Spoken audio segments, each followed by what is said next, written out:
Ukraine की मदद के लिए बाइडेन प्रशासन का बहुत बड़ा फैसला। यूक्रेन को मल्टीपल रॉकेट लॉन्चर देगा अमेरिका। रूस के खिलाफ यूक्रेन को M31 GMLRS देने की तैयारी है। सरकारी सूत्रों के हवाले से न्यूयॉर्क टाइम्स ने यह खबर दी है और हथियार भेजे जाएंगे। तो यूक्रेन को क्या अमेरिकी गेम चेंजर वेपन्स मिलेंगे? अभी तक जो वेपन्स मिल रहे थे उनसे ज्यादा विध्वंसक, उनसे ज्यादा खतरनाक वेपन्स अब क्या यूक्रेन को मिलने वाले हैं? अगले हफ्ते यूक्रेन के लिए नए सैन्य पैकेज का ऐलान हो सकता है। यूक्रेन को नए सैन्य पैकेज में मल्टीपल रॉकेट लॉन्चर भी दिए जा सकते हैं। अमेरिकी M31 GMLRS 70 से 500 किलोमीटर तक हमला कर सकता है। 500 किलोमीटर की रेंज।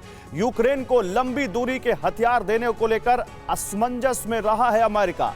कुछ एक्सपर्ट्स ने रूस के अंदर हमले के उल्टे नतीजे की आशंका जताई है और अगर ऐसा हुआ तो फिर तो ये बहुत ज्यादा खतरनाक होगा। स्क्वाड्रन लीडर दीप्ति काला, आपको लगता है अमेरिका रूस के अंदर हमले करने जैसे वेपन्स यूक्रेन को देगा और ऐसा करना क्या मुनासिब होगा?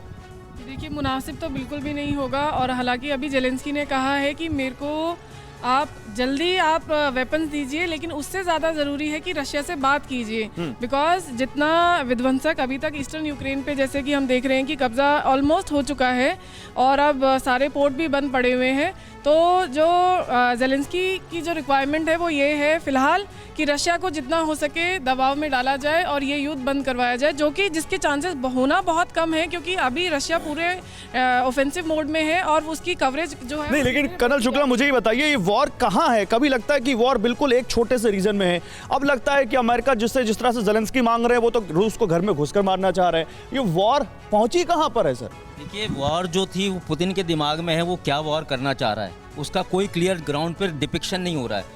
लेकिन मैं ये बता दूं कि अभी तक उनको शोल्डर फायर वेपन दिए थे सबने और वो missiles way very deadly and successful. They have created havoc in Russian forces, they have created they have destroyed tanks, armoured columns, ICBs, gun areas, everything.